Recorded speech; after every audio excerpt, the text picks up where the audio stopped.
Olá pessoal, estamos aqui hoje para falar sobre um assunto que muito diz respeito ao desenvolvimento humano, né? O Eu Essencial acaba trazendo convidados para falarem sobre diversos assuntos e eu tô aqui hoje com a Raila, que trabalha focada com CNV, Comunicação Não Violenta.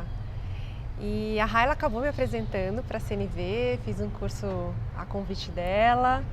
E comecei a me interessar, né, pelo assunto, começando pelo nome, né, Comunicação Não Violenta. Eu resisti um pouco a esse tema, né, esse nome, porque eu achava que eu não era violenta na minha comunicação. E eu queria que você trouxesse um pouquinho disso, né, Raila? O que é comunicação não violenta? Quer dizer que as outras comunicações são violentas?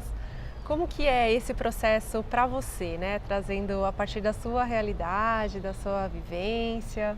Eu também não gosto muito do nome. O próprio criador, na verdade, da comunicação não violenta também fez várias reflexões em relação ao nome. Dizia que era muito restrito, porque é muito além de comunicação, né? A não violência, ela começa internamente, então a fala que eu faço, ela já é uma consequência do que aconteceu dentro.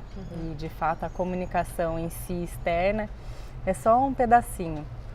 Mas o convite da não violência é um convite, acho que em primeiro lugar, de paz e da não violência internamente.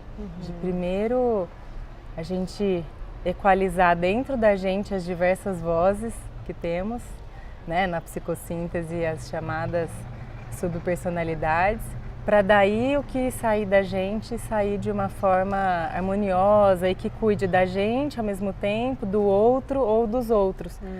Porque pode ser interno, na relação com o outro ou na relação com um sistema maior. E a comunicação harmoniosa, necessariamente, ela é uma comunicação bonitinha, organizadinha, boazinha? Ou a comunicação harmoniosa ganha uma outra tônica quando se expressa dessa forma? Não tem nada a ver com uma comunicação boazinha, bonitinha. Aliás, um dos livros clássicos da comunicação não violenta é Não Seja Bonzinho, Seja Real. E às vezes o que é a sua realidade, a sua verdade, a sua autenticidade naquele momento é uma fala extremamente firme e dura, mas não por isso ela precisa ser violenta, porque a violência tem mais a ver com quando eu estou julgando e criticando e rotulando o outro. Eu posso fazer uma fala firme e falando de mim, e falando, olha, eu me senti triste quando tal coisa aconteceu, Trazendo a responsabilidade para você e não deixando que o outro dê conta disso que você está sentindo ou experimentando internamente. Exatamente. Então, você pode, às vezes eu tô com as minhas filhas e eu tô precisando muito de ordem na casa e elas bagunçando e eu posso fazer uma fala bem firme, olha, chega, eu preciso de organização, eu preciso de ordem aqui em casa. E de repente se eu falar, olha, eu tô querendo ordem, como é isso pra vocês? Não vai ter efeito e nem é verdadeiro. Isso é muito legal. Antes de tudo é ser verdadeiro. Teve um momento do curso que nós fizemos juntas que eu estava muito transtornada com o grupo, né? E aquilo não estava cabendo dentro de mim. Eu falei para a Raila o que eu estava sentindo e teve uma questão interessante que você colocou, que foi, antes de sair a girafa, os lobos precisam dar espaço, né? Eles precisam também vir. Sim. E ali eu comecei a perceber como a comunicação não violenta tem a ver com esse lugar de autenticidade. Eu queria muito que você trouxesse isso, né, da maneira como você achar interessante, porque eu acho que existe uma confusão, né, entre comunicação não violenta é eu dominar esse lobo, ou rejeitar, ou oprimir, né, e eu dar voz àquilo que eu sinto com todos os meus recursos. O lobo e a girafa é uma metáfora, né, que o Marshall Rosenberg, o criador da CNV, usava. O lobo para trazer uma imagem assim de algo meio traiçoeiro, que a qualquer momento vai lá e xinga e grita. e julga e avança em cima do outro. E a girafa é o mamífero terrestre de maior coração. Então ela está simbolizando na CNV essa comunicação a partir do coração, mais amorosa, que realmente quer comunicar com a intenção de cuidar de si e cuidar do outro. Mas num primeiro momento, quando alguma coisa acontece que a gente se sente confrontado com uma realidade ou que eu não compreendo ou que eu não concordo, em geral vai vir o famoso show do lobo, que é, mas que coisa, o que está acontecendo aqui, tarará, todo esse discurso que a gente está treinado há muitos anos e não vai deixar de acontecer isso só porque eu entrei na comunicação não violenta.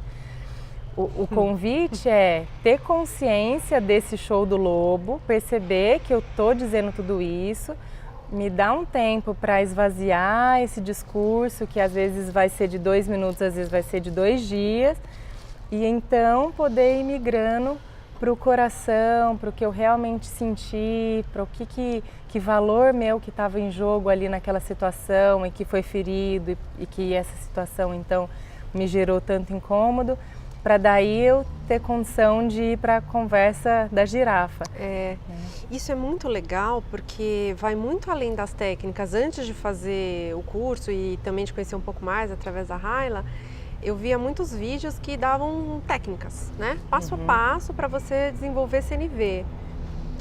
E quando a gente entra por essa perspectiva, até trazendo, né, uma abordagem mais psicossintética, a gente percebe que a técnica pela técnica não é nada, né? Talvez ela seja um treino, talvez ela até te mostre alguma coisa num determinado momento, mas ela não é a CNV. Não, exatamente, exatamente. Embora no Brasil o livro tenha, o livro clássico da comunicação não violenta foi traduzido como técnicas para aprimorar relacionamentos pessoais e profissionais, não é esse o título no original. No original seria A Linguagem da Vida. Uau, olha que diferença! Que diferença!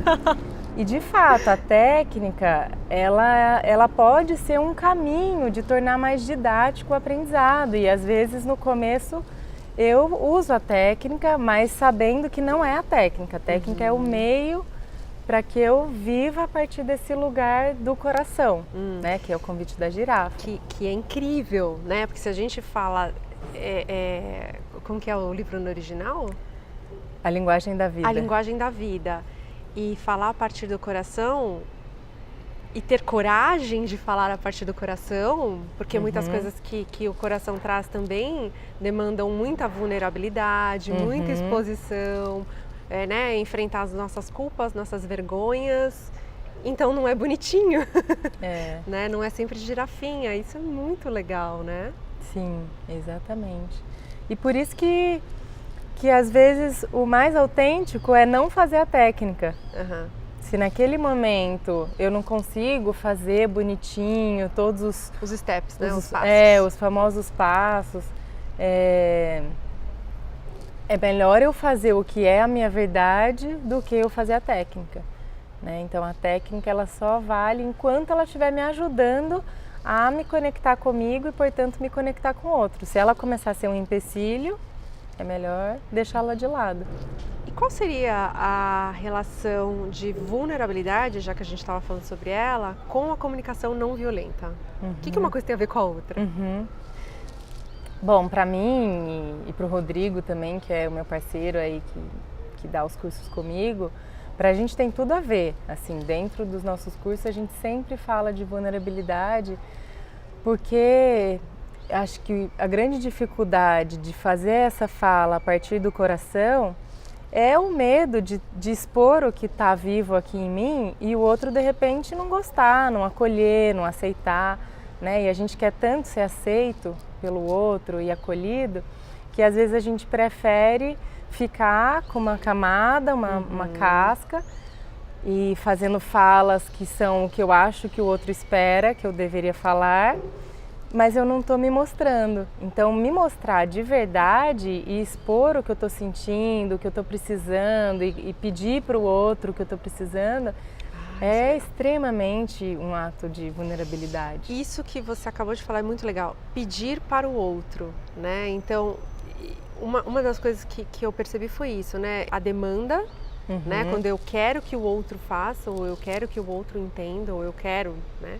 Eu demando que o outro qualquer coisa, e o pedido, né? Você podia explorar um pouquinho mais isso? Tem a teoria, né?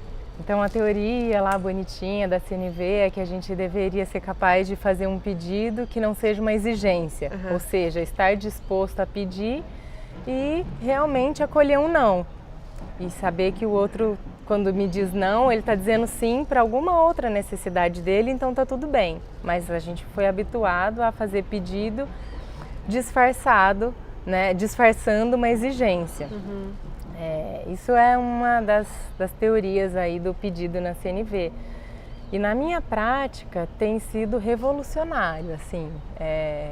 Quando eu consigo ir aprofundando dentro de mim o que eu realmente estou sentindo, precisando, e aí o pedido é meio que um compartilhar com o outro o que eu estou precisando, quase que dizendo, e eu acho que você poderia contribuir, você gostaria? E quando sai desse lugar de, por exemplo, eu tenho 2 filhas pequenas e para mim era muito difícil pedir para alguém ficar um pouco com elas que fosse meia hora. E hoje em dia tem sido muito mais possível, de repente, expressar para a madrinha de uma delas, olha, eu estou precisando muito de descanso. E eu gostaria tanto de me cuidar e ter meia hora agora para dormir. Seria possível para você ficar com as meninas por meia hora e eu ir dormir? E a diferença não é o que eu falo, porque eu podia fazer essa fala com uma atitude interna de querer manipular, né, de fazer a fala bonitinha, mas ainda com a intenção de exigir. Mas quando eu falo com a atitude interna de estou conectado com a minha verdade, e a minha verdade é eu queria tanto descansar agora, e estou pensando que se eu dormisse meia hora faria toda a diferença, seria possível para você ficar com as meninas nessa meia hora? Em geral, isso convida o outro a querer contribuir com a sua necessidade. Você está falando de primeiro reconhecer a sua necessidade dentro desse cenário tão complexo em que ela se encaixa, né? Quer dizer, porque dentro dessa necessidade vem junto as crenças, né? De que talvez a gente tem que ser forte, não pode pedir ajuda. Vem junto a exposição, né? De tô precisando, né? De, sei lá, alguma coisa. Então, do que você está falando, chega muito forte em mim a primeira etapa, assim como depois da observação, o reconhecimento, né, dessa necessidade. E como você vai trabalhar essa necessidade de uma forma espontânea, autêntica, em que você pode compartilhar com o outro, sabendo que pode não ser atendido. Por isso que a diferença é a atitude interna, é falar quando eu estou conectada com a minha necessidade, porque a necessidade em si é sempre bonita. Então eu estou com necessidade de descanso, isso é bonito. Eu estou com necessidade de companhia, será que você poderia ir no café comigo agora? É falar conectado com a minha necessidade, e o pedido é só uma consequência, assim, eu contar para você que eu estou querendo isso, é quase uma consequência. Agora, se eu não chego na necessidade e quero ir direto para o pedido, aí é muito mais fácil vir a crença de como assim, você vai pedir para ela meia hora para você ir dormir? Ela vai pensar que você é folgada, preguiçosa. Né? E aí vem toda essa fala do lobo interno, né? Porque a gente também, do mesmo jeito que a gente faz esses julgamentos do outro, a gente faz os nossos auto-julgamentos o tempo todo. Mas se eu estou conectado mesmo, nossa, mas realmente minha verdade agora é que eu queria descansar, aí eu evito, em geral, esse tipo de crença. Depois pode até vir, mas já foi. Eu já fui lá e já compartilhei com o outro. Eu acho que seria interessante aprofundar só a questão do julgamento, porque quando as pessoas falam não julgar, na minha concepção pessoal e de experiência de psicossíntese, eu entendo que isso é humanamente impossível. Porque nós temos um corpo mental cujo trabalho é julgar o tempo todo. Ele está avaliando, classificando, rotulando, ele está enquadrando as coisas em categorias, né? E o julgamento é uma parte disso. Dentro da CNV, como que a gente pode se relacionar com o julgamento? Não de uma forma a excluí-lo, porque isso é impossível, né? Mas se relacionar com ele dentro dessa proposta, né? Dessa proposta que é a comunicação não violenta. Sim. Que boa essa pergunta, porque assim, é um dos primeiros pilares a ser construído para quem quer de fato entrar nesse caminho da CNV, é revisitar essa questão do julgamento. E infelizmente eu já ouvi falas do tipo, a CNV fala para não julgar. E absolutamente não é isso. Tá. O convite da CNV é para a gente ter a consciência de que a gente está sim julgando, mas na medida do possível suspender esses julgamentos que estão aqui dentro e não agir a partir desses julgamentos, seja jogando em cima do outro o julgamento, é a gente dar um tempo, perceber que veio o julgamento e eu fazer o processo da comunicação não violenta, antes de mais nada, dentro de mim. Então, por que eu estou julgando? O que eu estou sentindo? O que eu estou precisando? A hora que eu converso com esse julgamento, exatamente, de uma forma muito, ao mesmo tempo, intelectual, de o que exatamente aconteceu, qual foi o fato, trago o melhor da mente e da racionalidade e trago o melhor do emocional e do coração e sinto onde aquilo doeu, por que doeu. Sentir, né? Ter a coragem de sentir. Sentir, doeu. Aí eu já transformei o julgamento e eu consigo me relacionar sem que isso seja a barreira entre eu e o outro. Mas eu comecei lá. Então, eu não vou deixar de julgar, mesmo que eu tenha 200 anos de prática de CNV. Mas eu vou transformar nesse processo que vai do intelectual para o emocional para agir de uma forma que o julgamento já não chegue para o outro, do jeito que ele começou. É esse o processo. E eu acho que a partir daqui a gente ficaria horas falando sobre tudo que tem a ver com o CNV. Sim. Mas esse vídeo é um convite, né, para quem quer se aprofundar e conhecer um pouco mais. Vão ficar aqui os links de todo o trabalho, né, que é desenvolvido pela Raila, pelo Rodrigo, dentro do Centro de Psicossíntese. E uma gratidão imensa por estarmos falando sobre isso aqui. Que é um presente, eu acho que realmente é transformador para quem teve a oportunidade de conhecer de uma forma mais prática, mais vivencial, não só através do livro, né, que chega só numa pequena parte, que é no mental, no intelectual, mas poder experimentar isso, e fica o convite aqui para vocês conhecerem isso a partir de uma perspectiva da psicossíntese também. Sim. Então, Raila, muito obrigada. Obrigada a você. E obrigada a vocês que estiveram aqui conosco. Obrigada.